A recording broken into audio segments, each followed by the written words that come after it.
আমাকে যারা চেনে, আমার কাছের লোকজন, পাড়া প্রতিবেশী, বন্ধুবান্ধব অনেকেই জিজ্ঞাসা করেছে এবার বাড়ি যাওয়ার পর, তোদের ওখানে কি করে রে এতটা রাস্তা পরিষ্কার থাকে?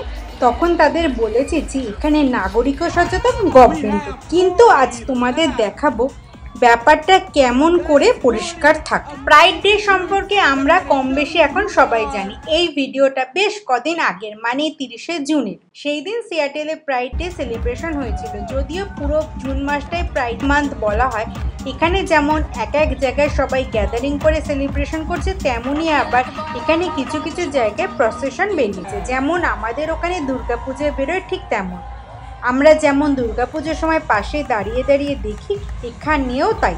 তবে যে প্রসেশন যাচ্ছিল, বিভিন্ন গিফট শেয়ার করছিল সবার সাথে। চকলেট, পপকর্ন, কুকিজ, বিভিন্ন রকমের ছোট ছোট ফোল্ডিং ফ্যান, গলায় পরা কালারিং হার, ব্যান্ড, ব্যাস সব কিছুতেই ওদের ফ্ল্যাগের কালার। ওদের ফ্ল্যাগের কালারে থাকে pink, red, yellow, green, turquoise, indigo আর ভায়োলেট। এই বিভিন্ন রঙের বিভিন্ন অর্থ আছে।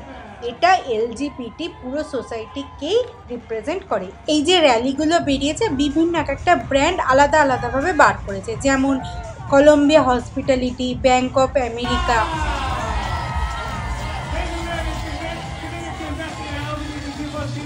এই যে বিভিন্ন প্রসেশন বেরোচ্ছে, একই জায়গায় গ্যাদারিং করে সবাই পার্টি হচ্ছে, তার জন্য তো রাস্তাঘাট বা যেখানে প্রোগ্রাম হচ্ছে সেটা নোংরা হচ্ছে। কারণ কেউ খাবার খেয়ে হয়তো কাগজ ফেলছে বা টুকিটাকি কাগজপত্র পড়ছে, হয়তো 80% লোক ফেলছে না, তাও তো পড়ছে। প্রোগ্রাম শেষ হওয়ার সাথে সাথে এখানকার গভর্নমেন্ট রাস্তা পরিষ্কারের দায়িত্ব পালন করে। কতটা তৎপর কাজ হয় বুঝতেই পারছো। এই যন্ত্রটার সাহায্যে রাস্তা পরিষ্কার হয়। প্রথমে একজন লোক ব্লো করে যাচ্ছে রাস্তাটাকে। এই কারণে এখানকার রাস্তাঘাট সব সময় ঝকঝক তকতক করে, ছবির মতো নিট অ্যান্ড ক্লিন।